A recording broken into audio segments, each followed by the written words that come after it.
ભાવનગર શહેરના શેલારશા રોડ ઉપર ભરાતી રવિવારી બજારમાં વેપારી અને સામાન્ય લોકોને ડરાવી ધમકાવી પૈસા પડાવતા તત્વો સામે ભાવનગર પોલીસે લાલ આંખ કરી છે। માર મારવાની હિંસક ઘટનામાં પોલીસે 4 કિન્નરોની ધરપકડ કરી કાયદાનું ભાન કરાવ્યું છે। રવિવારના રોજ શેલારશાથી રેલવે સ્ટેશન રોડ પર વ્યાપાર કરતા એક વ્યાપારી પાસે આરોપી કિન્નરોએ પૈસાની માંગણી કરી હતી।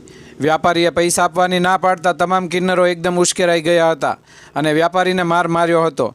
આરોપી કિન્નરોએ વ્યાપારીને ઢીકાપાટુનો માર માર્યો હતો અને તેમની પાસેથી લૂંટ ચલાવી હતી અને આરોપી કિન્નરોએ વ્યાપારીને જ્ઞાતિ પ્રત્યે અપમાનિત કરી તેના વ્યાપારના સ્થળે પડેલ વસ્તુની તોડફોડ કરી નાસી છૂટ્યા હતા।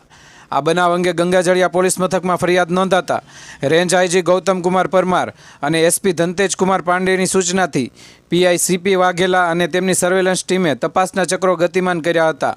પોલીસે બાતમીદારોની મદદથી ગણતરીની કલાકોમાં 4 કિન્નરોને અલગ અલગ વિસ્તારમાંથી ઝડપી લઈ ધોરણસરની કાર્યવાહી હાથ ધરી હતી।